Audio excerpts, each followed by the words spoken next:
Pirro was the first female prosecutor in Westchester County. She has an excellent background. She's a celebrity, and now she's our U.S. Attorney. And I want to thank you so much for coming to this meeting to hear from citizens about how we can energize ourselves to work with your office to help you help us and to help the team. Crime is out of control, and we have the resources right here to work with you to bring it down. So we want to hear from you. Give us your agenda, your thoughts, and we're going to open it up. Good. When you're finished, for questions. Okay. First of all, thank you for that introduction. Thank you all for being here tonight, and thank you to my partner on the right, the commander. Look, crime is something that is pervasive. It's always been with us, and the one thing that we try to do is identify it, make arrests, prosecute it, and get the most violent criminals away from the rest of society. That's been my mission for a lot of years, more than I want to mention. I was a prosecutor, a judge, and a DA for 32 years. I ran for office. I had to run for office to be a judge. I was the first woman county judge. I had to run for office to be the district attorney. I ran and won 3 times. I started the first domestic violence unit in the nation when I was a very young prosecutor. When people thought that if you beat your wife, it was no big deal, it wasn't really a crime, and she'd go to her mother's and, he'd just go to bed early and it would be fine. This is my calling. This is why I left a very nice job, because I wanted to come back here and make a difference. Washington, unfortunately, has a lot of crime. It has more crime than even you know. And maybe in a month or two, that will be obvious to many of the people here. I'm not going to get into that now. But what I can tell you is this. We are energizing my office to be accountable, to file charges, to do the best they can, and to prove cases. That's who I am. That's what I'm about. I'm not here for any reason other than to get the job done. So I thank you for being here. But what was just said is the truth. I need you to help me fight crime. I need you to tell me what the problems are.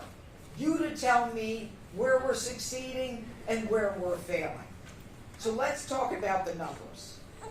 The truth is that with the federal surge, whether you like it or you don't like it, crime is down. What is a surge? What does it mean? It's very simple. The president says, look, they need more law enforcement. We need more cops on the street. Why do we need more cops on the street? Because we have too many criminals on the street. That's why we need more cops on the street. All right? So the test case was D.C. We're the blueprint. We're the petri dish. We are the one that sets the tone for everyone else. So how we do decides whether he takes it anywhere else. And what was just read to you is how crime is down in the 5th District. I can only speak to how crime is down in D.C. Homicides are down, and robberies are down. Homicides are down 71% from September to October. Robberies are down 53%. Burglaries are down 52%. Carjackings are down. All of that is down. It shouldn't surprise you. Police are a deterrent. So what is the problem with that? To me, there is no problem with it. Because we have too many criminals running around on the street. You call them crews. I'm from New York. We call them gangs. Okay? You've got crews that are far too violent and get away with too much crime. Why? Because in the District of Columbia, there is this feeling that with their 14, 15, 16, 17, we really don't want to bring them into the criminal court. We want to bring them into family court. Family court is for the purpose of rehabilitation. And there is absolutely a role for family court. I was a family court judge for 6 months or 8 months while my indictments went through the criminal court. It's an important court.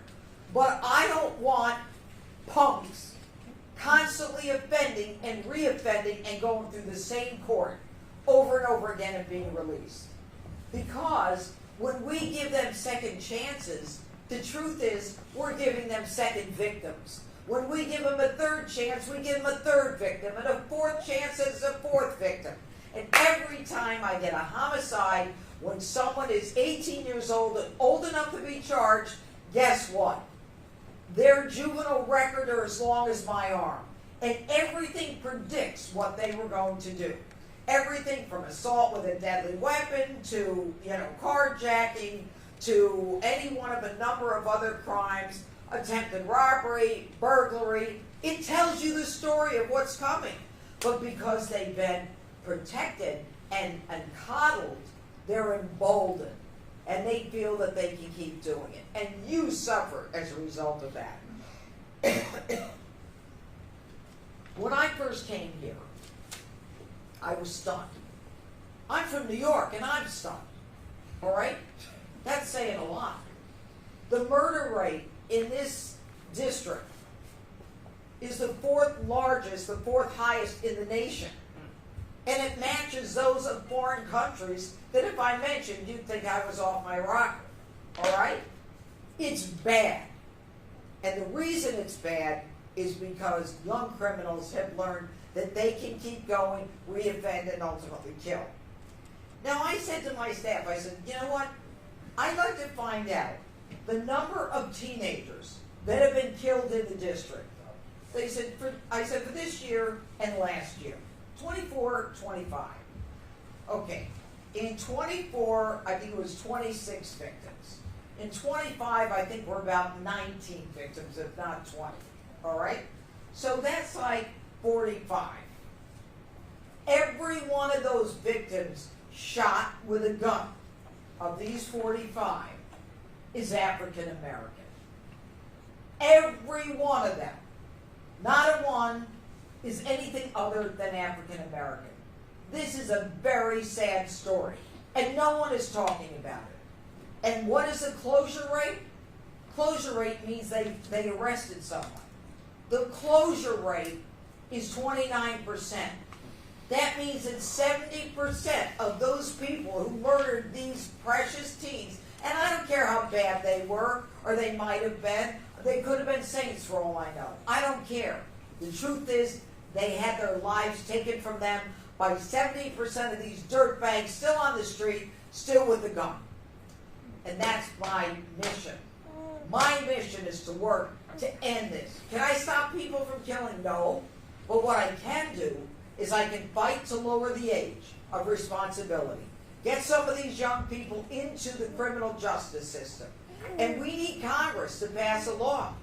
And I think the president is more than willing to support it. I'm tired of young people getting away with this. You've got the D.C. Council. Forgive me for a second. Or don't forgive me.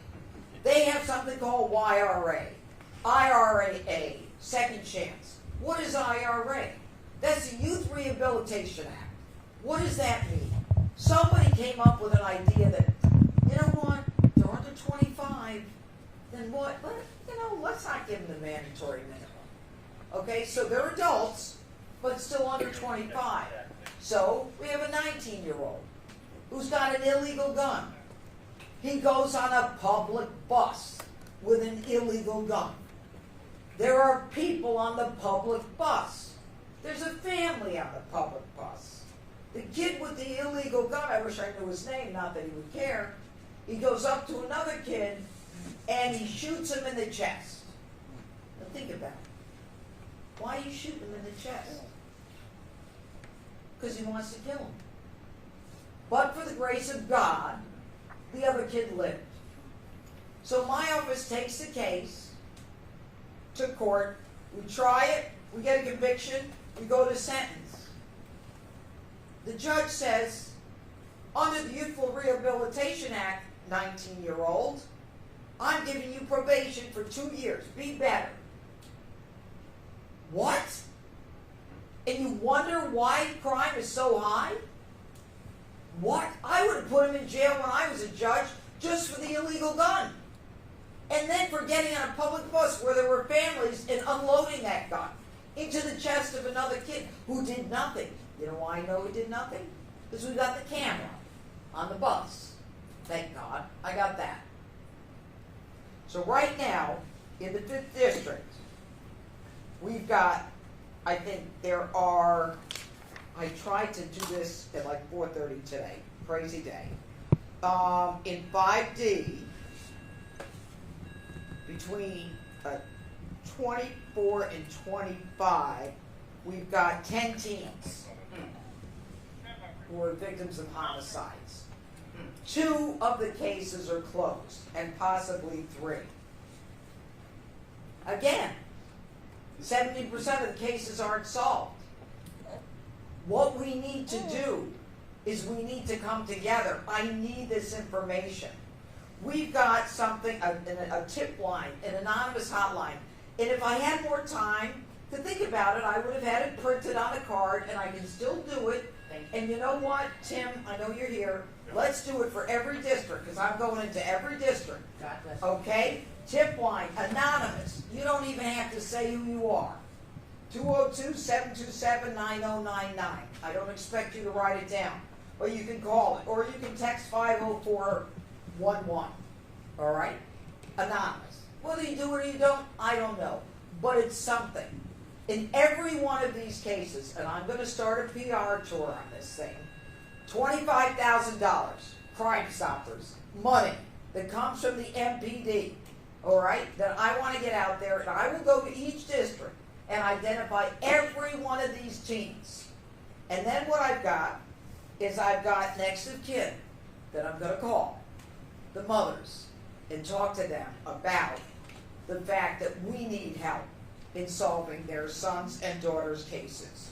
Now, so far, we've got an indictment on, there was a murder of a Daquan Dream Johnson on July 5th of 2025. First-degree murder with aggravating circumstances because of gender identity. Thanks to the MPD, we made an arrest in that case.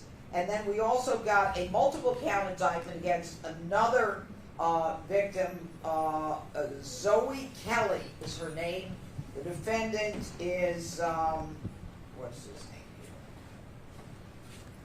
Defendant is not yet been arrested. Well, we indicted. They'll be arrested. I'm not going to tell you his name because I don't want them to know. But I'm starting to keep track of this stuff. And I'm doing it to try to help you. Now, what do we do? And I'm going to end on this. I'm not going to take you more than a minute. Every 2 weeks, members of my office go into the 5th District as part of the community outreach. We have a specialist, Denise Clark. Is Denise here? She's right over there with the glasses. We hosted a heroin and addiction awareness resource day at the Starburst Plaza. They tell me it's a well-known drug area. I don't know why you didn't follow up with that one. It is. It is? Well, maybe we'll follow up later.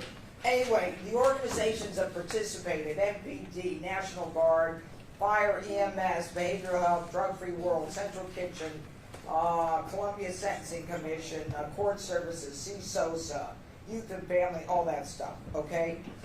We also make presentations to seniors. If you know of any seniors, whether it's at a rec center or whether it's at their apartment complex, we will go in. I'll come in myself and talk about fraud, economic crime. I call some of these cases economic homicides. Why? Because victims lose everything and they can't go back into the workforce and start working again. It's horrible what's happening to them. And we've done presentations at Delta Towers, Green Valley, Model Cities Wellness Center, Fort Lincoln Senior Apartment, Edgewood Commons. We're trying to get out there. I have a different approach than the U.S. Attorney before me and the prior administration. The prior administration, when they had meetings, they would have agency meetings. So the federal agencies talk to each other. Who cares? Who cares? My meetings are like this when we talk to the public. Because you're the people that we have to touch. You're the people that we need. And that's why I'm doing this. That's why tomorrow, I'm doing a conference tomorrow at Howard University. It's a domestic violence conference. As I said, I started the first domestic violence unit in the prosecutor's office in the country. It's near and dear to my heart. And I'm telling you right now, not enough is being done in the district. We're gonna do more. So that is kind of a short version of what I wanted to say. One more thing. Title 16. Title 16 allows us to prosecute 16 and 17-year-olds if they commit murder, rob one, burglary one, or rape. You don't call it rape here. I don't know why. You call it sexual abuse one. Okay? But if you commit a murder and you're less than 16, if you're 15 or 14, you go to family court. And when I was a DA in New York, I indicted a 13-year-old for murder. And they just indicted another 13-year-old. You know, everybody says, well, their prefrontal lobe is not developed. If you pick up a gun and you use that gun, you have to be accountable for the consequences of that gun. Because the person at the other end, or his family if he died, they don't care how old you were when you shot that person. And neither do I. But right now, we need the government to help us change laws. And that's all I have to say for now. I'm sure you have more questions, and I'm happy to answer. Thank you, U.S. Attorney Pirro. We're going to take this opportunity. That was powerful. We love you. We appreciate you, and we're with you. We're going to raise your hand if you want to be recognized. Again, Mr. Loftus, you're first. Don't be shy. She's here. You have her. Talk to her. Talk to her. Mr. Loftus, please use your outside voice so that we can all hear you. Will do. My name is Pete Loftus. Madam, thank you for being here. I'm an old Sleepy Hollow man myself. So You are, now folks, Sleepy Hollow's in Westchester, which is where I'm from. So I'm familiar Nice with to talk to you. Ivy City Smokehouse is the business that I run. Directly behind it, there's a shelter, a men's shelter, which is mismanaged for years. It is an elephant in the room, so to speak, here in Washington, D.C., in the 5th District. I have tried for close to a decade with City Council, with law enforcement, with the mayor, to get it relocated or improve the conditions.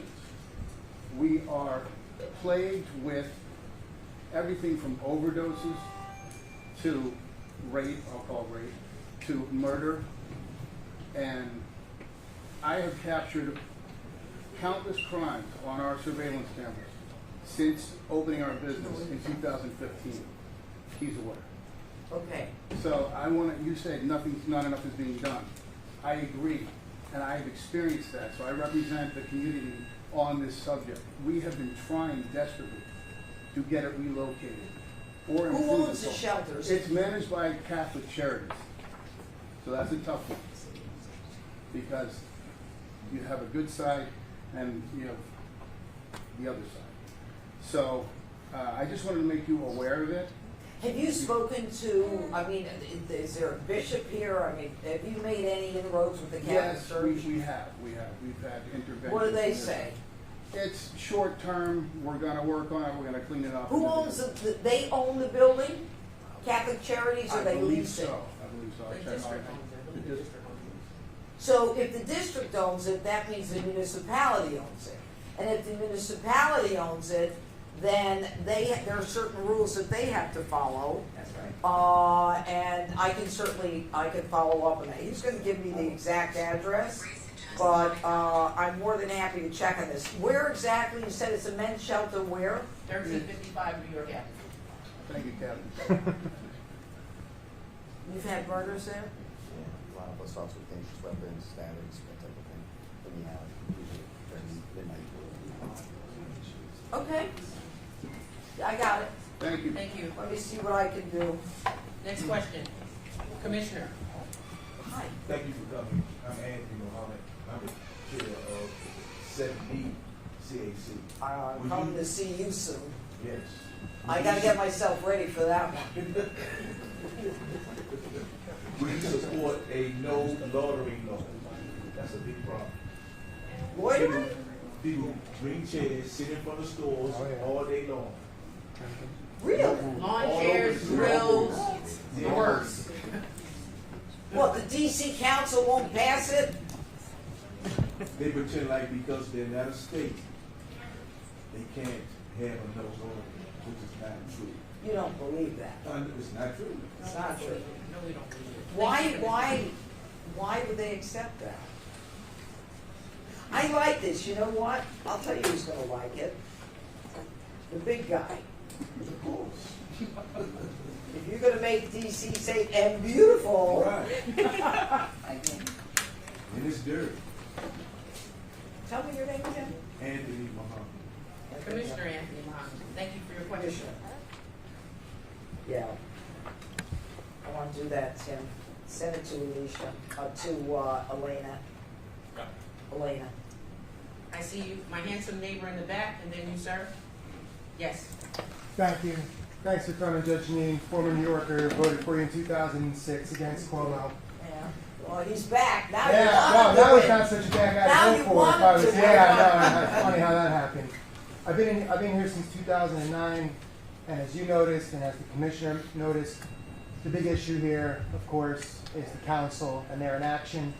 The case you mentioned in your monologue about Jabari Peaks, the man that shot the other guy in the chest on the bus, that went before DC Superior. I've practiced in front of DC Superior, a lot of lawyers have. That place is not fixable. My question to you as a federal enforcement agent, what can you do to bring as many criminal cases as possible into the federal system to just avoid DC Superior? But that it were that easy. That's the problem. There's got to be a federal nexus. There's got to be, you know that. I know, but the gun, it had to have come from VA. They all come from VA or Maryland. Yeah, or unless it was a ghost gun, we got a lot of those too. You know, I agree with you. But I also know that, I'm going to say this delicately. Just tell No, I can't. If I can bring it in district court, a case like that, I would do that in a second. And I think my staff is well aware of that. I think there are many cases that need to be brought in district court, but very often the evidence may be easier to admit in Superior versus federal, and the sentencing, and I'm not talking about a murder necessarily, sentencing can be higher in Superior than in federal. So there's a lot of things that we look at. But I agree with you, because that YRA is driving me crazy. And the Incarceration Reduction Act, I mean, you commit 3 murders, and if you're under 25, you serve 15 years instead of life or 75 to life on 3 murders. You get out in 15. That's it. No questions asked. That's it. They let you out. It's different here. I'm telling you, it's different. But yeah, I know what you're saying. Thank you. Yes, sir. And then you, ma'am, you will, with the glasses will be next. Yes, sir. Make sure we can all hear you. Thank you. Yep. Good evening, Your Honor. A lot of the conversation so far has been around violent crime, and I don't want to diminish that with my question. But as a resident in the 5th District, non-violent crime, also a huge issue. I live on West Virginia Avenue, and prostitution is out of control. What is? Prostitution. You know no one has mentioned that crime to me in the 6 months I've been here? Prostitution. Oh. And boldly. Like, people will walk down the it's street everywhere. with no pants on. And as I'm confronting someone who is listening on my steps, I will get a ticket. What from are you doing parking. about that? Including elderly women with no pants on, prostituting themselves on West Virginia Avenue. Yes. So I just would like to bring it to everyone's attention. I have a couple. What's the card you get when you get a case? Citation? No, a report. So I have a couple police reports of minor D&E. So again, not taking away from the violent crime. No, you're not. Let me tell you something. Do not apologize for that, because it is the non-violent crime that contributes to the mentality that you can commit a violent crime. Yes. Okay, it's called the broken windows theory, right out of New York. Yes. So Yeah. that is I've lived in the fifth district for quite a while. It's been a thing. Let me ask you, if they arrest someone, do the judges just cut them loose? We do. I mean, that's part of the problem. So we do have prosecution details that we set up. We still set up stings and things like that, but it's not as common anymore that we do that. And Because usually I'm just let thinking, them out. if it's so prevalent and so pervasive, why aren't they doing anything? There's gotta be a reason, and so I go right to the judges. And perhaps maybe that's the strip of the 5th District, West Virginia Avenue, all the way down through K Street. But I've driven it, and I see nods in the it's a audience. problem. I've driven it from multiple hours of the day, and it is an issue. And it is that type of non-violent crime, I guess, quote unquote, Well, it's victimless terrible crime. for little girls who live there and for families. I mean, it's a terrible one. And even going after the Johns, do we know who they are? Yeah, well, most of them are just customers in the area, you know. They're what? Because they're just, and a lot of the blocks that we have, it's rampant. So we'll go out there, we'll lock up like 12, 24 people in a night, and then they move blocks, we'll do like barring notices and things like that, and it's not that effective. And then it's just continuous, it's a continuous process and a problem. It's not just in 5D, it's all over. 1D has it, 5D, 6, 7. It's a huge. I like this. I like this. 24 hours a day. Broad And if I daylight. may interject, we've had Judge Milton Lee, who is the chief Oh, judge I know of the Lee. Superior Court. We've had him here, so it sounds like we need to have him come back. Yes. Because we need to make sure that the voice of the community is very clear that we need these issues addressed. So thank you, and thank you for your questions. It's not a problem. Yes, Good ma'am. question. Sure. Sorry, I guess it's in your reading, because I'm the resident.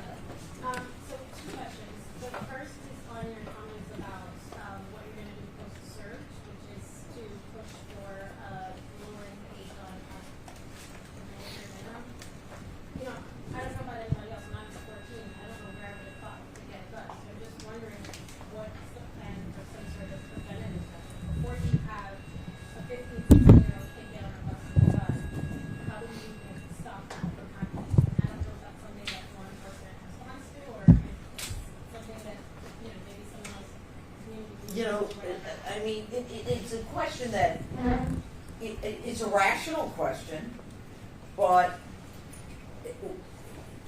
Chicago, okay? It's illegal to have a gun in Chicago, period. Chicago has more shootings on a weekend, and I mean, forget, it's worse. The acumen or their ability to shoot is better in DC. If you look, if you compare some of the statistics, you know, it's more likely to be a homicide here. But the guns are illegal. So how do you get them here? I mean, you do sting operations. We try to buy, that's what the search is about, is getting guns off the street. We've gotten, since August 7th, 498 guns off the street, and I'm sure it's 500 tonight, as I'm talking to you now. So we're pulling these guns off the street, but they're still getting guns. Everyone has a gun. I mean, there are some judges in district court, in response to your question, who think that, you know, if you have a gun, then, you know, it's illegal. You know, you gotta have a gun. I'm not gonna say the judge's name, but I'd like to. I can't even get a decent decision from this judge as it relates to suppression of evidence. You know, he's all for the suppression so that I can't use these guns. But there's no clear answer. I mean, it's not like they're going to stores and buying them. There's an illegal pipeline that's coming in. We're working with the U.S. Attorney in Virginia, in Maryland, with our local partners from other states, and trying to find out where they're coming from. But these kids are getting guns. They're getting guns. They're getting guns. I don't know how we stop them other than trying to taking them away when they have them.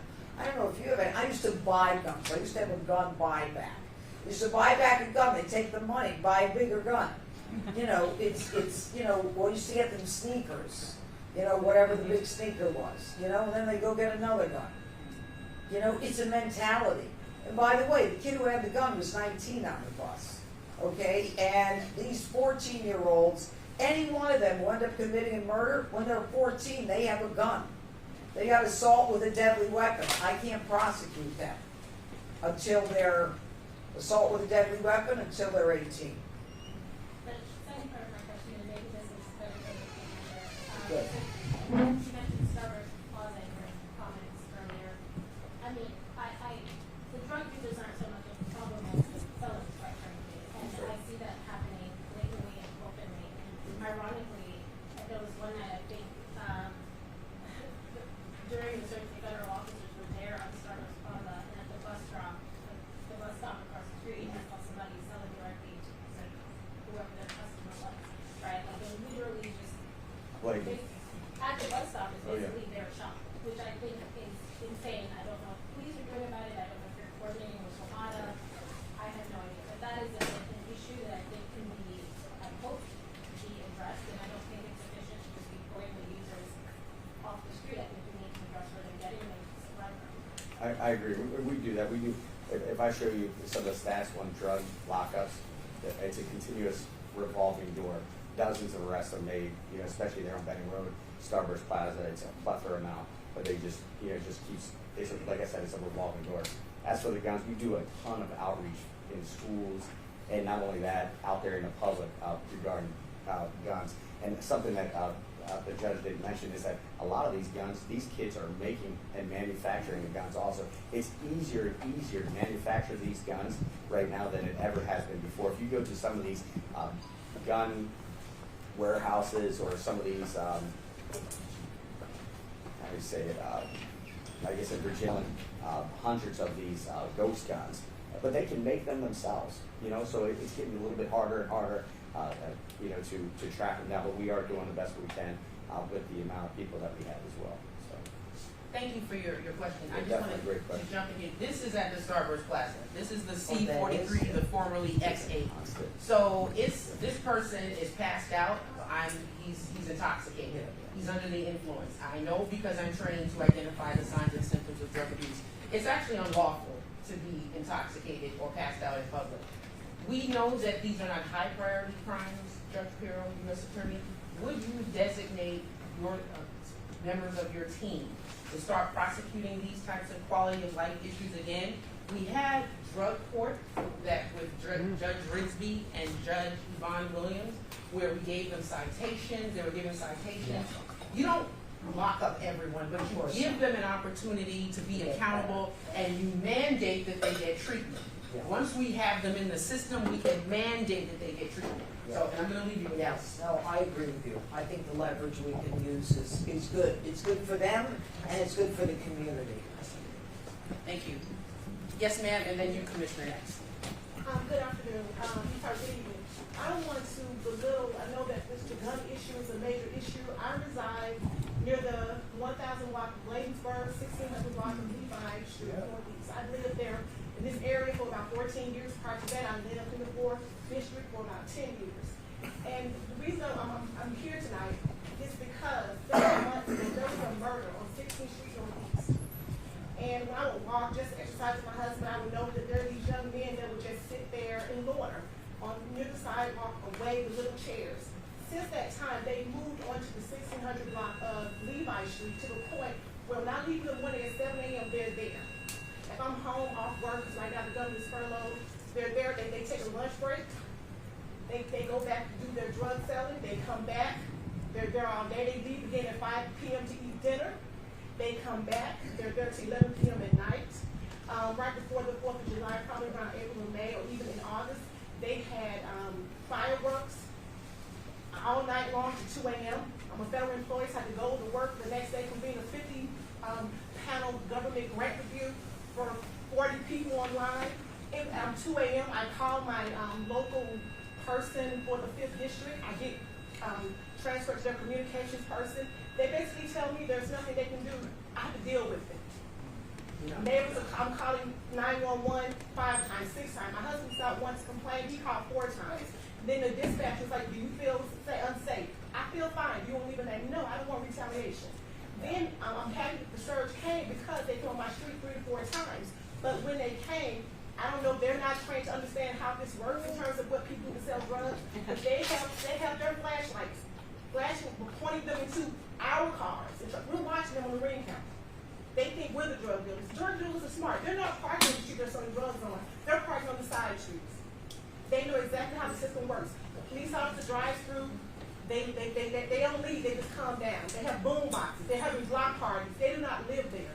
Maryland people are coming in buying their drugs. Virginia tags are coming. Somebody's on a bicycle, bring the drugs. Somebody drives away. Somebody's sitting there. Tell me this area again. I mean, this is one of the 16th and Legal. I'll follow with a complete address. It is part of this thing. I can't control people selling drugs. I know that. But please let me be able to go to sleep at night. I hear them in my bedroom, loud, making noise, talking to each other. I hear them when I'm trying to watch TV. They're louder than my television. It's very disruptive. I'm tired of calling the police 3 or 4 times a week. And I have to work. I pay taxes. And then when I was actually the wash commander, not that you care, but my ex-husband was a former police officer, 20 years, MPD, 7D. And so what's interesting is I know the call to action, talk to the wash commander. He tells me they're understaffed. We have special attention, a detail on the street. We don't have anyone. I'll send an officer to drive through. The officer leaves, they turn the radio boombox right up. I was so upset. I was like, why don't I just get in my car, drive to my council member's house, put my radio on, and let them blast it. So let me see what it feels like. I mean, it's very disruptive. It's very upsetting. And I'm not trying to minimize all of this, but the point I'm making is loitering is a huge problem to the point where they are so emboldened that they smoke weed out there. They say whatever they're doing. They sit on the stoops of the people who pay rent, who pay mortgages. They use our water fountains to wash their hands, go back and sit and use their water. Let me ask you a question. So, And they have a grill. And they have a grill. And fire pits. if the police, if we get a law passed, okay, if DC Council's not gonna pass the law, but the question is, they make the arrest, what are the judges gonna do? I agree, but just one thing I want to say. There's a sign that tells you, a big sign, that this is a drug area. It's being monitored. They're right across the street from the sign. There is a camera on a pole. And I'm very disturbed because if there's no one manning that camera, does the camera even work, you know? So let me just tell you, it is very frustrating for the police department as well. One thing that we do as a whole is we do work with our federal partners. We put together federal cases, conspiracy cases. They take time, and I know it's frustrating. You have to keep calling the police until then. And I know sometimes we'll make arrest after arrest in these blocks continuously for possession of narcotics, and we do get some drugs. And the thing is, I understand where you're coming from. The loitering law is, when you're loitering out there, it There is is no so loitering difficult. law. That's right. That's what I mean. It's the no loitering law really takes our power away, because like you had said, they're out there till wee hours in the middle of the night, and we go out there and we try to address the noise ordinances, and then we try and push them along. But as soon as we leave, like you said, they come back out or whatever. When they have grills and things like that they're storing on public space, we'll try and take that as a means of breaking that type of thing up. But it's really frustrating when they don't even have an open container. Like you said, they're getting smarter. They're hiding their stashes. It really takes undercover operations, conspiracy cases, where we have to put together a large operation, which is tedious, time consuming, and I know it's frustrating, and it's But what I have to say is, I understand you said they're hiding their drugs. They're not hiding the drugs. They have little people on bikes and scooters that bring the drugs. So people know that they're looking cars. They're going in the alley. Sure. There are no drugs there. Sure. I see. Okay, I'm done. No, thank you. That was powerful. Thank you. Commissioner, it's and then frustrating. Let me just say one more thing. You're gonna see an Can I see your hand? increase in individual buys. What the commander's talking about are conspiracy, long-term investigations, where you need, a confidential source, an informant, wiretap, but you're gonna see more individual buys on the street. Commissioner, and then you, Joan, and then you. Yes. Thank you, Judge Pirro. I'm really happy you're here. I just have to say this. I saw you on TV on Fox earlier. You look great in the morning, and you still look great at this time. I was in New York for folks at 7 o'clock on television this morning. Oh, wow. I have 2 questions. My name is Monica Dunn, and I'm Commissioner for 5C01 Fort Lincoln Neighborhood. 2 questions. Toward the beginning of the surge, one of the issues that Mayor Bowser raised was not having enough judges and not having enough positions filled. Is that something that she was saying there was an issue with cases taking so long to be prosecuted? Has that changed? And one of the asks was, well, can Trump help assist to make sure those positions are filled so that more cases can be prosecuted? That's my first question. And the second question is youth crime. Many people have experienced, I've seen, unfortunately, I think I wrote about it. I was home, I heard this very loud noise, so loud it sounded like something fell through the sky. I had my mocha, I wanted to sit home and eat. It turned out there was a crash. Someone ran the light, hit another woman. She's there, she's reeling. And I wasn't there when the people left, but they had the car, they had stolen the car, they had temporary tags, and the witnesses saw 3 young people get out and walk away. I don't know whatever happened with that crime, but having lived in DC, what motivated me to be a commissioner was because of crime and being a victim. I've heard you talk about the youth crime. It's an issue that does bother people because I do agree, as a former educator, that when you don't hold people accountable, it does show them how to practice being criminals.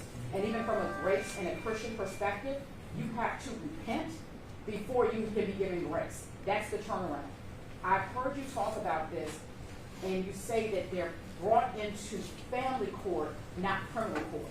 That's very confusing, and hearing you say that's different from New York, I didn't realize that as a DC resident. What can be done?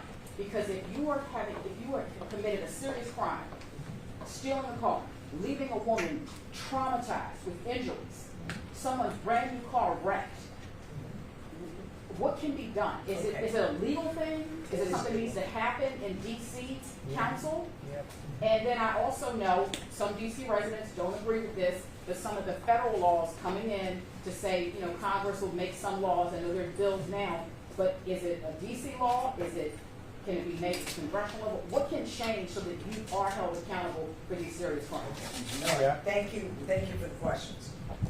2 things. There are 15 openings on the Superior Court in DC. What that means, obviously, is that cases are not being tried when they should be tried. They're taking forever to get to court. And it's not fair to the prosecutor because we lose witnesses, memories fade, people lose interest. And it's not fair to the criminal either because they have to wait with this burden on them for their day in court.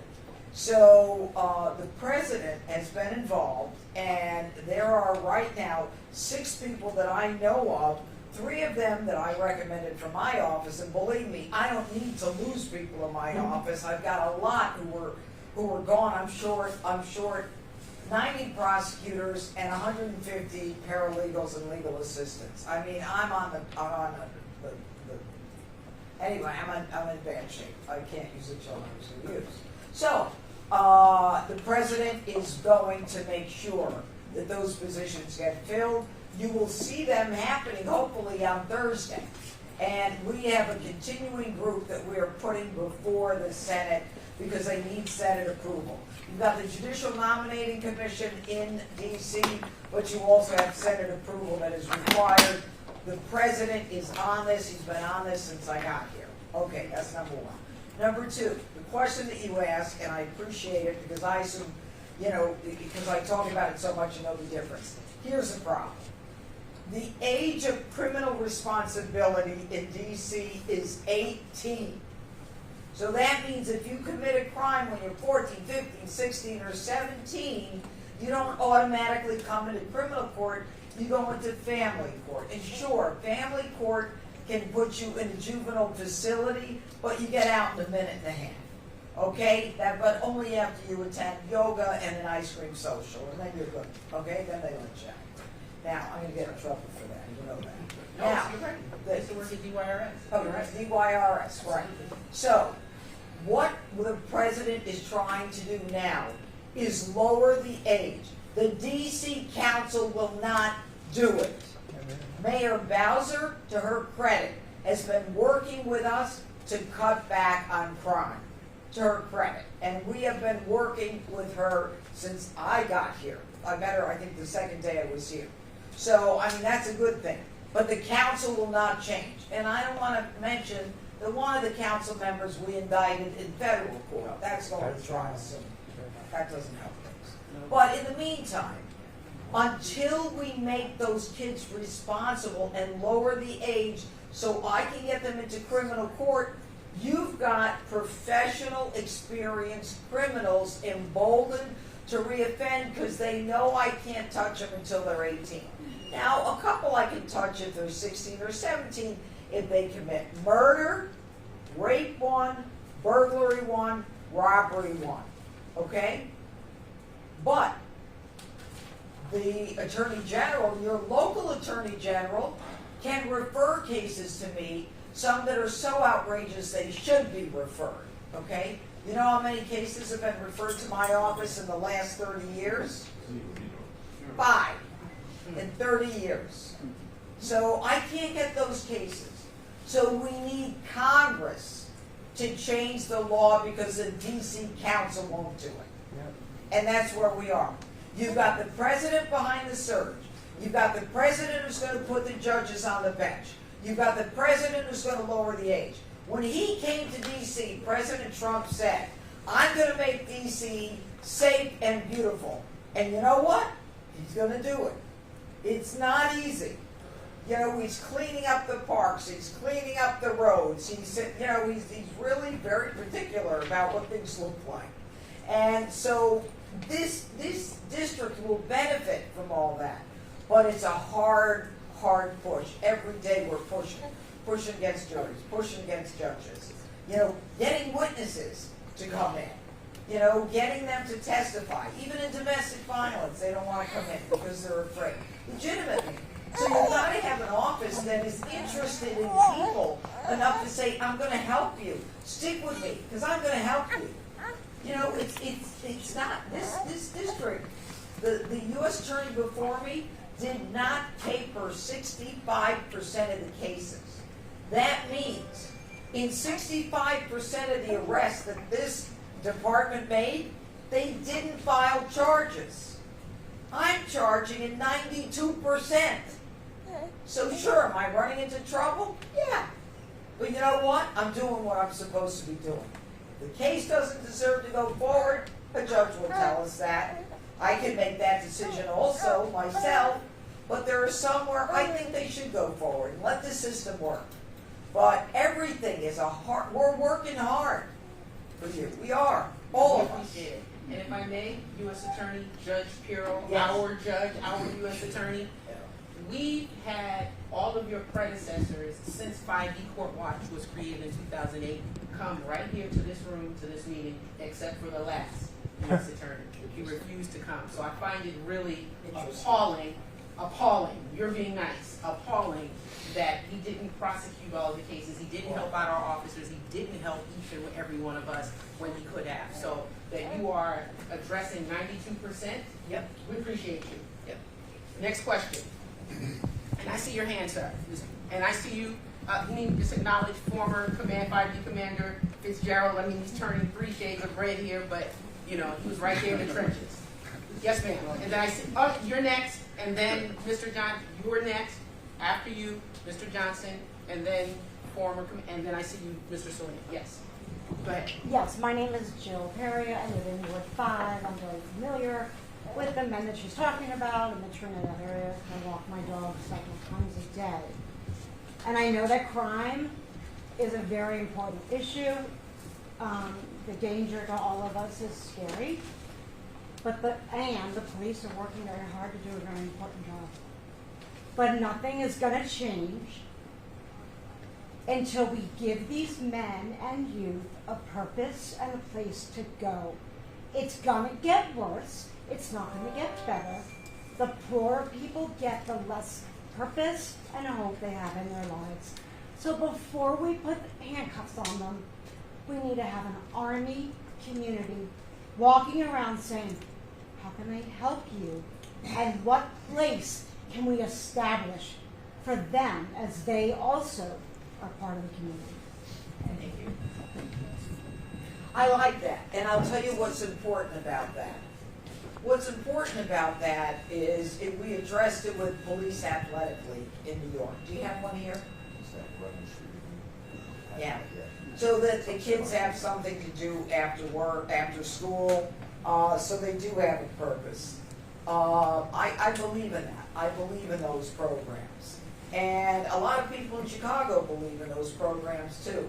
And they're not being done. And for whatever reason, whether resources are being used for another group of people that then takes it away from people that should have those after-school programs and those community outreach programs. I agree with you. I do. I mean, I've been at this for a long, long time. But once they cross the Rubicon, that's when it's too late. But what you say is absolutely right. Never too late. And before we recognize the Never next too late. the next speaker, I just want to embarrass the past Commissioner Henderson over there. That's my baby. I gave birth to her. I gave her a purpose. She's a law-abiding citizen. She's a homeowner. She's college educated. She's a good citizen, and she does the right thing. And she, for her 18th birthday, you know what her gift was? A voter registration card. So our parents are supposed to give their children purpose. Yes, there's a role for the community, but it starts at home. It starts at home. Yes, ma'am. Ma'am, you're next. And then you, Mr. Johnson. Hello, my name is Michelle. Yes, thank you, Michelle. Michelle. Since 1998.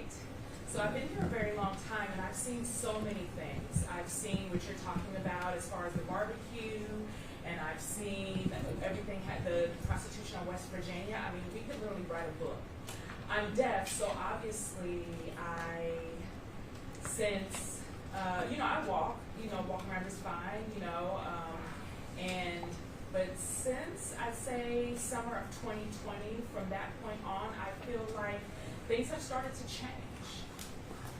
It feels like the police, there's not enough resources, there's not enough police, and I see that you all are working hard to try to protect the community. However, you all need more help, right? And also, the judges, the court system, they're becoming too soft based on identity politics. It's not right. It's not right, and it's not fair to us who live and try to live safe, healthy lives in this district. Really, we need to try to discuss how to work together. However, but the problem is them. That system needs to be fixed. What about that? The court system itself, because they keep letting off young people, and as you said, they'll let them off, and they know they'll get away with it. I work at Gallaudet University, and I can't, if things happen to my students, if I become flexible with them, it gets worse. So you have to be firm with them. The court has to be firm. The consequences, I don't care how old they are, they're hurting people. Yeah. And I've never been more scared than I've been since summer of 2020. Like, it's not the community that I recognize. I've been here since 1998. And I see a difference between the 90s and the 2010s. And it was an okay area, but now it's totally different. People they're targeting people for no reason. Mm-hmm. Something needs to be fixed, and that's just my 2 cents. Thank you.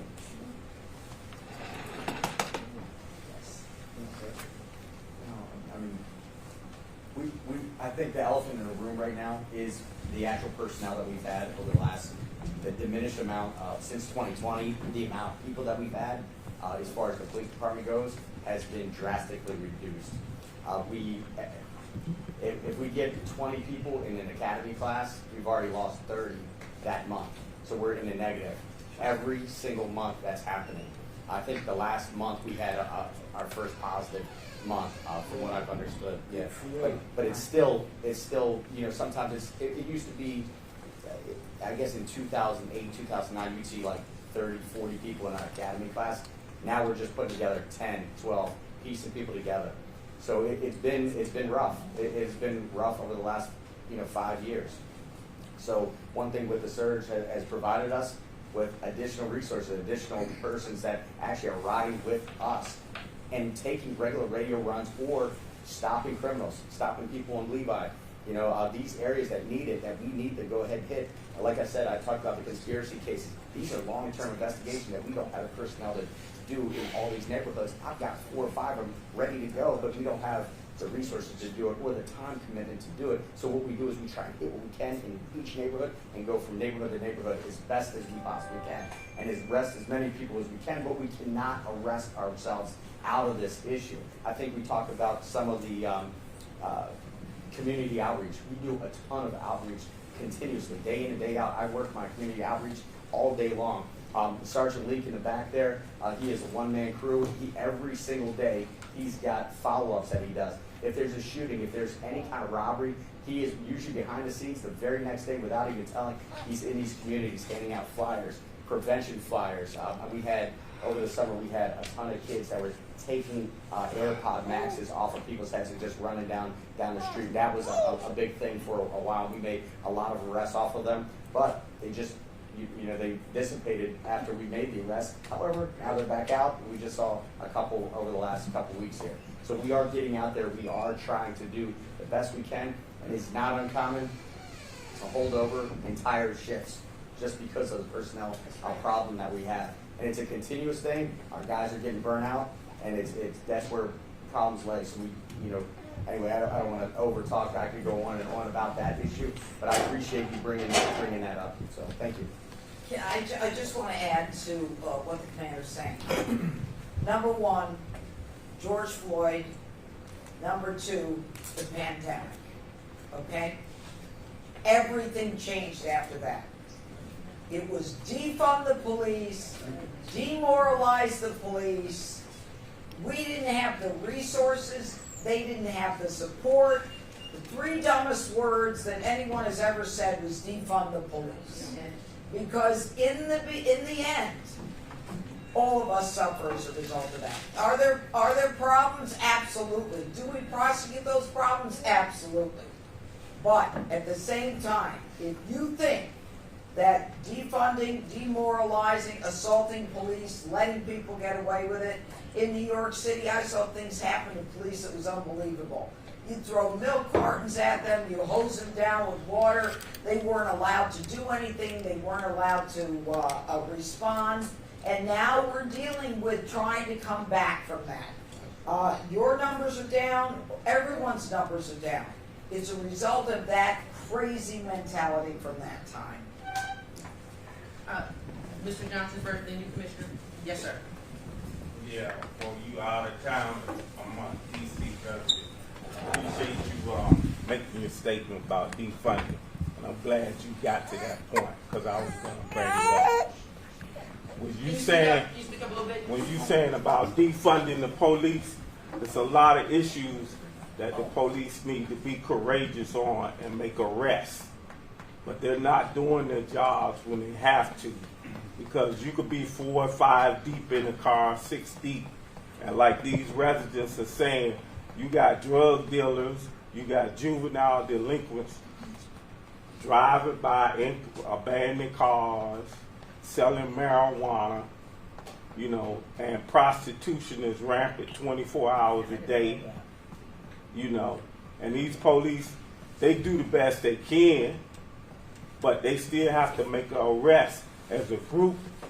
But when you come to say you got people loitering in front of your door, and then you got one of your the out of towners, as I call them, walking their dogs after they get through grilling on the grill with the pit bulls or whatever, little chihuahuas or whatever dog, and they shit all in front of your house, and you want to make a complaint to the police officer, he can't do nothing. He or she can't do nothing. Then you call the mayor's command center, she say you can't do nothing. Then they come and sit on your steps and smoke marijuana and drink beer, and you got to clean up after them. But that's been going on for centuries in D.C. Because I've been around. It's been going on around here for centuries. But the police have to do something about this marijuana. Because I think I fought the mayor for this marijuana issue because a lot of unlawful behavior springs out from the marijuana. And the police hands are tied. Because as long as you got groups that's organized with selling and peddling marijuana in front of working people, every day they get out their doors and they speak to a guy over there. He's trying to they're trying to include themselves like their neighbors, and they're not even from your neighborhood, but they there at 8 o'clock, like they work shifts in your neighborhood, and you going to work. They're there at 8 o'clock in the morning to 8 at night, sunset. Then they roll out. Nobody says nothing. No police. Why are they there? Because the law states they can be there. No, They but know what the did they law. get out of it? Most of them grew up in those neighborhoods. They were born in these neighborhoods. It's the same thing in Chicago. It's the same thing in Miami. It's the same thing in Atlanta. It's nothing new. But you got to get your president, our commander-in-chief, he got to stop with this Democrat and Republican bullshit. We need results. If you want to start here in the district, which is a good place for him to start, but we need results because we don't want none of these federal or these local police officers getting shot and getting killed out here on the street behind this foolishness. Well, I think We need results. I think that We don't need a whole lot of talking. We need results And I because we think that need based these on the officers to statistics, do their we job do have results. and save people lives. Yeah. We don't need about George Floyd and defund the police. We need results. Here's the You thing. got too You're many getting people out results. here with house monitors that came from the monument grounds when they raided the Capitol, and a lot of those police officers that were good police officers, they quit because they couldn't take it. Yep. They quit. A lot of these guys, I understand how it is. They get fed up with what's going on. Yeah. They say we can't do it. We made the arrest, but we can't do nothing about it because the court is, or you, whatever you guys decide, you judges or whoever, Congress or whatever, they're gonna run right back out here, get in a halfway house, and lay up in the halfway and claim they're district resident. Then they run back to Maryland, Virginia, Philadelphia, Carolina, wherever they want to go, and they do the same thing all over. We need results. Yeah. We don't need Democrat, defunct. We need results. You tell him that. We got Yeah, it. Can you please tell him that? I would appreciate that. Yep. Thank you. We're good. Commissioner. Good evening. Thank you for coming out. Is that her mother? Yeah. I am. Yeah. Don't ask me how old I am. I'm not going to tell you. She's But I'm of it. I was of age. gorgeous. Thank you. Thank you. One of the things I've noticed over the years, right? I support our law enforcement because it's a very tough and enduring job.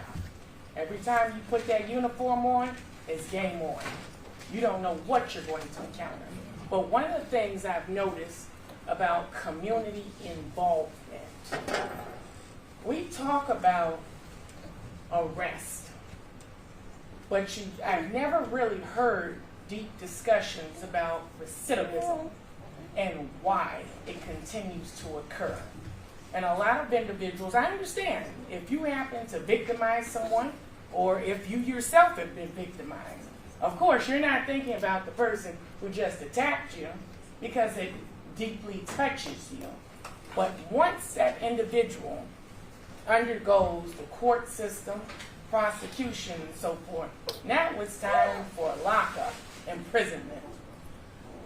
To my knowledge, when you're going to jail, it's supposed to serve as a reprimand. It's supposed to be a life-changing moment. But what happens when you go into jail? You get gang raped. You get all types of negative things happen to you. So a place that you go to that, of course, you're supposed to repent, you're supposed to reflect on what you did that led you to that point, you become a victim, or you become an even more of a violent predator. You're going to serve your time, and depending upon what the offense is, you're going to come right back out. Now, there are some people who reform their lives, and that's positive. But what about the individuals who don't reform their lives? And we talk about arrest, we talk about working with our youth to a certain degree, but at the same time, if we do not have laws that are being improved so that both your community members and your community partners actually go hand in hand together, we're going to have the same issue. I'm noticing some of the same discussions we keep having year after year. And even though, of course, we want the numbers of crime to decrease, but if you don't address how, after we arrest someone, after we put them through the prosecution process, are we restoring you and making you a better citizen? More than likely, when you get returned back to the street, it's going to happen again. It's going to be 10 times greater. Yeah. Same person who was locked up, who broke in your home, they may have sexually assaulted you, they may have pistol whipped you. Yeah, I'm going to serve my 5 years. Maybe I might serve 10 years. Maybe. I'm going to come back, and I'm going to do it again. Because again, what type of programming and what type of laws did we actually put in place to stop violent offenses? And not only with individuals who are prosecuted, but what about setting the tone for individuals who feel like, well, what happens if nothing really happened with them? Well, maybe I might want to follow the same footsteps. And then you're still having the same cabal of crime happening 10 times over. Different time period, but it's still happening. Okay, thank you. Let's give our attorney and Commander opportunities. I agree. I tell you what, one of the things that I believe should happen is I believe that, especially our drug addicts, Yeah. I believe if they're arrested, they're usually right back out on the street before we can finish the paperwork, they're right back out on the street. And then if they do go into jail, what kind of reform are they really having? Can we force them into rehabilitation, into drug rehab? Most of them, that's what they need. Sometimes if they, what's that old adage? You can take a horse to water, but you can't make them drink it. But if we force them into rehab, we force them into higher penalties and stuff like that, I believe that that's what's needed, especially as you see some of the pictures. Accountability is the first and foremost. But if you look at some of the pictures, and all of us have been up in Starburst Plaza, and we see people passed out on the street, it's ridiculous. We go ahead and we place them under arrest for some sort of narcotics charge or whatever. But in the violent tendencies inside the jail, I couldn't agree more with you. So, I agree as well. You know, it's an issue that what happens to defendants when they go to prison is not something people talk about. You know, we just see what you're talking about, the recidivists. But I think that, and some come out and lead a normal life. You know, I liken it to crime victims. You know, crime victims, if you're victimized as a child, you may learn that that's the way to treat your own child. Or you can decide, I'm never going to let my child be treated like that. When I was a judge, I used to put as part of the paperwork, sending someone to prison, that if there were a program for whether it was anger management or education, that I would mandate a program as a condition of their incarceration. And of course, we all had drug courts where, you know, I would get someone with a high-end felony, and I would make a decision to not go for the time if I trusted that individual, and I would meet with that individual every week. And as long as they stayed the course, they got away with, you know, 5 to 15 or, you know, 10 to 20, whatever. So there are ways, but it depends on the prison, it depends on the judge, it depends on the prosecutor, you know, and it's a shame because you're right, it's a real problem. Thank you. Yes, sir. And then you, yes, Mr. Fitzgerald. Yes, sir. Good evening. Thanks for coming out for y'all. First, I want to say something about the police department in reference to crime. It's a shame. I thought that city council defunded the police. I thought that was one of the biggest crimes in D.C. because I thought we had a very professional police department, and that we have council members that ran around and said that police officers don't prevent crime. but when you need them, however, you can't find them because all of a sudden you defunded them. So that's the issue that we have to deal with. And you still have city council members that's still sitting today that really led that process, and they're still serving today, and this is a big election. But the people in this room, that's something that we need to think about. You know, who really led that process? Who led that process when you reduced the crime for folks with carjacking, all of a sudden carjacking went to the roof? You know, we need to think about things like that. The same folks, if we be elected, you don't look at them and say shame on them. You have to say shame on ourselves because we elected these guys. So we need to look at these guys and say who led the process, who led that effort, and we should assure that they are no longer elected in the city.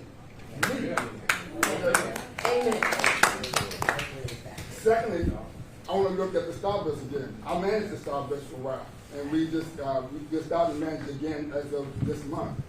And the Starburst is an issue. I provide entertainment down there during the summer to try to relieve some of the issues down there, invite the neighbors in so they can join in the process. And I watch the criminal down there. I watch the drug guy down there. I watch how there are 2 or 3 of them there lead the process and have other guys running for them. So it's hard to find out who's selling the crime, who's selling the drug, because we always arresting a guy who, guess what, who's a runner. And we're not getting the other guy where he's sitting back and they're taking care of them when they get out. You get a slap on the hand. The other guys always watching and getting away with everything. Those are the guys we need to really watch and deal with. The other thing we have to deal with is that in the Starburst, I noticed we have some guys who down there who are professionals and they're licensed engineers, licensed electricians, and they sell them hard time. You have other folks who have mental health issues. Since COVID exposed a broken net from the city government. With DBH is not handling those issues, and unemployment is not really addressing the issues with employment services, and the homeless issues are not being addressed. You have to have a balance of services to address those issues. You know, those who need the help and want the help, we can help those guys, and those who don't want the help, we have to find a way to deal with them on another level. So we have to approach this thing on a multifaceted level to really solve the issues that we have. The folks at the Starburst, I ran 8th Street, I run 8th Street Main Street. I led the revitalization of 8th Street, Main Street, and 8th Street won the Great American Main Street Award 10 years after we started. And after 2019, after the pandemic, who took over? Homeless folks took over, and folks in mental health took over. Okay, they started burglarizing the place. Okay, they started sleeping in front of businesses and so forth. So those are things that we have to deal with, and most of this come off the Starburst. So we can deal with the Starburst issue and attack the steps off. Most of that comes from the Starburst. So we can deal with that issue. We can solve a lot of issues that we have going north, south, east, and west in our districts. And before you respond, let me just say this too.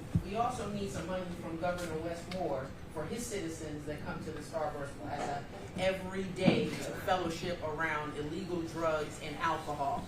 We are not providing, the district should not be providing resources for Maryland residents. So I'd like to have a conversation with Governor Moore. But yes, ma'am, go ahead, right ahead. I got nothing to say. I think everything you said made sense. I mean, I applaud you. You're absolutely right. And I love this. You want to tell Governor Moore he's got to pay for his problems. Or keep him at home. Yeah. But she's a piss with this one. Yes, sir. How you doing, Judge? Thank you for coming. I just want to say, just first, your appointment was more important than that whole federal. The officers coming is great, but if you're not going to pay for the cases, it doesn't matter. Yeah. So the 92% is huge. And I also understand from the officers, you're not dropping them down to misdemeanors right away. If it's AEW night, you're paying for the AEW night. You're not doing simple assault, PEW. Now, what I want to ask you, Commander Rooney mentioned about out-the-box solutions. When I was here and had Commander Rooney's job for several years, Ms. Henderson taught me this trick. We went to Corporation Council, and we took some landlords into court, as well as a couple other businesses that were allowing illegal activity to go on. So, for instance, betting courts, Pentacles, and Aces Bates is all owned by Horning Brothers, as well as 900 Mount Oliver Road. No, 900. They would not upkeep the security gates on the buildings. They didn't have any cameras up. The doors were broken. The buildings themselves were shooting back and forth at each other. It was a damn war. And we had to get them into court reluctantly and this is with the Corp Council, and they made some changes, they calmed it down for a while, and as everything else, things go away, and now they're kicking it back over, and as Sean will tell you, they're shooting at each other like crazy. We did the same thing with the Exxon at North Capitol and Florida Avenue. The owner of the property actually kicked the tenant out, the Exxon company, he threw him out, closed the property down, and sold it months later, because we have the drug sales on that property and the stabbings. My question is, Corp Council did this, they don't have the teeth or the fear that you as attorney would put into it. Is this something you as attorney would consider working with? Absolutely, in fact. And then with that at Catholic Charities, we tried to go after Catholic Charities, and I'm Catholic, I felt bad, but we tried with the shelter, and no one wanted to touch that. No one will say, hey, I'm Catholic, I'm gonna tell you. Yeah, me too, I've got a lot of guilt. We're working with HUD, but you're talking about individual landlords, you're not talking about Private property owners, some of them are subsidized with Section 8, but Holy Brothers owns all the properties. Okay, so you gotta tell me, because I'm not as The Pinnacle is federally subsidized housing, and it's a freak show for our officers and our citizens and our community. Yes. And that's just one landlord, but they're going to numerous properties throughout DC. I love it, because the idea, look, for people living in public housing, whether it's privately owned, so I guess then it's not public housing, in an apartment building, you shouldn't have to suffer because some dirtbag is selling drugs, and it's dangerous for you to walk out after dark, or you're worried about your kids, or you're worried about yourself. I love this. I did this when I was DA, when I was in Westchester. And, you know, what happened was the landlords started liking me, because then their buildings were not as abused as they were before. So they started seeing the benefit of law and order. Oh, they got a lot of nice buildings like Connecticut Avenue, but the ones they have on. No, you gotta give me the names of the buildings. I don't pretend to Sure, know. give it. Pinnacle, Pinnacle, Courts. Daisy Daisy Bates? Bates. Daisy Bates. And that's just, the company owns about 100 buildings, but those are the ones that we had that they neglected in 50. I love it. I'm all ears. It's a line of projects, to use New York term. There's a whole bunch of projects on Benning Road. Those are all the names of the individual buildings that they're talking about. They all have little names. Just like New York City Housing Authority, they name the projects. Same thing here, but they're privately owned. But it's all Section 8, and it's a big problem. It's right by the Starburst that everyone else has been talking about tonight, Judge. And 1355 New York Avenue. Yes, ma'am. That's the homeless shelter, other side, but yep. Yeah. Yes. I got my notes. I got my job. You rock. You rock. We'll see. Other questions? We'll see. Commissioner. The mayor is the one who started the defund the police call. So he started. Who's that? For those housing. Oh, yeah. Yeah, she did. And it's still in the paper, 2020, what she did. Also, another issue is IDs are not a law in DC. You do not have to have an ID on you when you are asked to show an ID, which is a big problem when they have to be identified by law enforcement. They don't have IDs.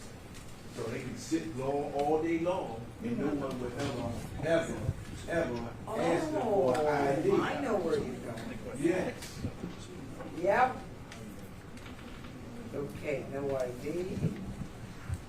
Can't be removed. Right. Well, they figured this all out, didn't they? Yeah. Any other questions? Comments? Yes, sir. I just have one last comment, Judge. Just as everyone's been talking about, the problem here really is the council. And you're the closest to proximity of power that most of us will know. If you speak to the big guy, he's talked about it. Dissolve DC City Council. They're inept. They cause all the problems here. It's all trickled down from them. Just take it over. It's a federal district. Just get rid of them. And then your job will be easier. Everything will be better. Get rid of them. Yes, sir. Just quick question, probably for the commander as well as you, Judge. I know that the surges here, as a reservist myself, I know that the National Guard is not trained in municipal policing in general. And to the federal partners that are helping in DC, like, that's great, but is there any plan? I know the government shut down right now. I know you said your office is 240 people short. Is there any plan for additional funding to MPD to help in municipal policing that you know of? I know we're funding other federal, we're distributing funding as we can amongst other federal agencies as things go along, but what about MPD in general? Because a lot of these things that we've talked about, not necessarily arrests or things like that, but just presence can help with those things. I know that we had, I know there was, the big question was, well, they took $1 billion from our budget or whatever. I know that we have been given additional funds for even backdated funds from the federal government to assist us. So, I don't Go like this. You got the money. Yeah, so we got some more money and things like that. Of course, overtime was the biggest thing that we were putting out. Like I said, we were holding over officers left and right, but we are getting additional funding, so that helps. If I may, we are coming to the close of our meeting, and I believe in facilitating a meeting that's on time. I appreciate you. I want to ask your indulgence. I would ask that we all take a group photo to make sure that we symbolize that we are working with the Office of the U.S. Attorney. Okay. We appreciate you so much. You rock. Thank you for coming. I'll be back. We want you to come back. We certainly support you in the work, the hard work that you're doing, the heavy lifting you're doing for us. But we want to document this. If I can get everybody to come on up front, we're taking a picture. We're taking a picture. Okay. Hey, Tom. Yeah, we just had.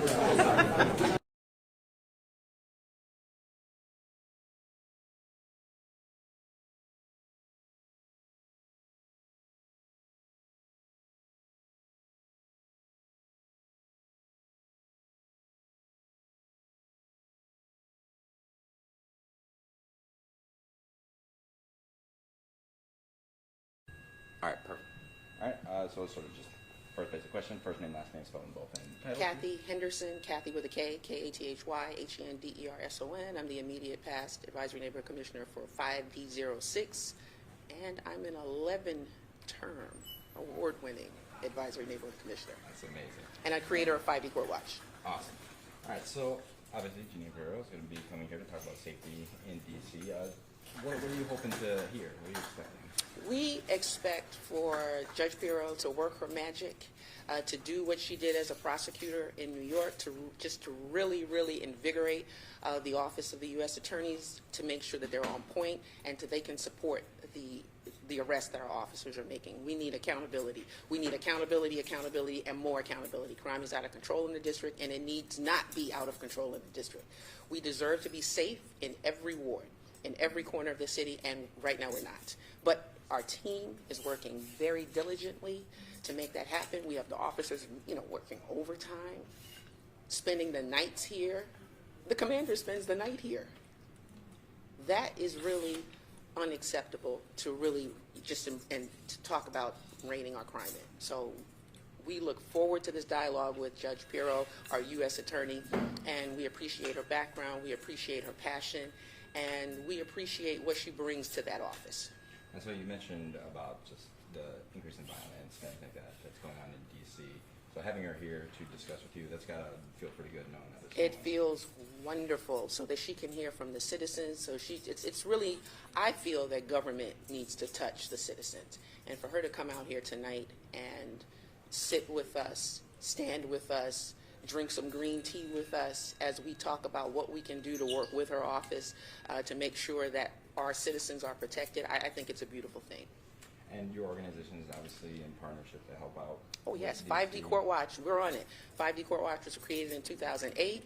There was a violent criminal who shot some people, and then MPD had to deploy resources to protect the victims until he was adjudicated. Well, guess what? He wasn't adjudicated quickly enough. He didn't even show up for court. So that was when I put out a clarion call across the city to Judge Jeffrey Alpern, like, hey, do your job. Do your job. And citizens called, everyone called, flooded his chambers with calls. 5D Court Watch was born, and we haven't stopped. We continue to write community impact statements that are submitted to the court only when there's a conviction or a plea. So when the defendant is sentenced, when he or she is adjudicated guilty or pleads guilty, we're ready with our community impact statements. And I guess the last thing I have to say, of course, members of the community are allowed to come out and speak or ask questions, or are they just listening? No. This is a dialogue. This is a respectful dialogue. Mm-hmm. The meeting will be convened according to Robert's Rules of Order. Mm-hmm. We want people to ask their questions, but we ask that everyone be respectful. Anyone that is not being respectful, we have our Sergeant at Arms, which is Sergeant Leak. He will give you a gentle tap on the shoulder. If it continues, you will be removed. But we want people to ask questions. We want to be respectful. We want to hear what Judge Pirro, our U.S. Attorney, has to say. Are you open to hear a decent amount from the community? Oh, absolutely. I hear it all the time. I hear it when I'm driving. I hear it when I'm walking. I hear it when I'm in the supermarket. I hear it everywhere. Residents are afraid. Some people are so afraid that they're just having packages delivered. They don't even come out. They don't want to come out. And no one should feel that way. We are the nation's capital, and we deserve to be safe. Awesome. Is there anything else you want to say? I haven't asked you. I want every citizen listening to this to ask what you can do to work with law enforcement, to partner with law enforcement, to partner with the U.S. Attorney's Office to help bring accountability. We're not advocating mass incarceration. We're asking for accountability. So if people who are complaining about seeing federal agents on our streets and more police on our streets, we need them. And we need to get back to being civilized, because right now the crime rate is just out of control. Awesome. Thank you very much. Thank you. Appreciate it. Who are you? Found that. Yeah.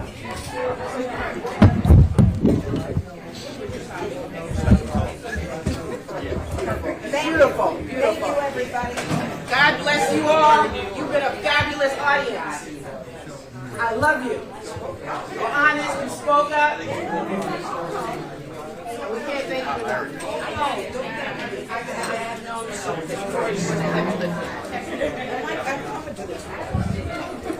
The food is excellent. Yeah, I gotta go home. I gotta go. Lamb, anchovy, butter, on bruschetta. I will. Yeah. I'm a New Yorker too. You're a secret. Thank you. You do? All right. I would love it. And I'll come again, not some other time. Thank you. Everybody's like, I don't know what to do with it. Nice to meet you. What are you looking to do? Okay. Very large. Oh, yeah? Yeah. So, Yes, ma'am.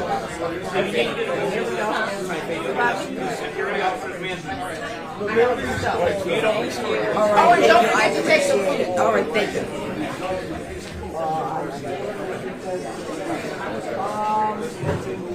Yeah. Start recording. Telling us your thoughts on the meeting, your thoughts, any message to the public about the crime. There were 2 teens that were just shot during this meeting 3 miles away from you.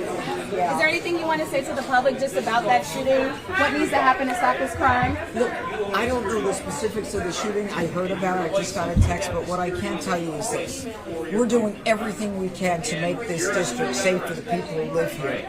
One of the most important things that we can do right now is to make sure that we get the guns off the street and that we make young people accountable for the violent crime that's being committed. That is my #1 priority. Lowering the age to get more of these young people who think they can run around with guns and commit crimes, to get them right to the point where they murder with impunity in their minds. They think they can get away with it. They can't anymore. Are you calling for more federal officers to be sent to D.C.? And that's all, folks. Thank you so much. I really appreciate it.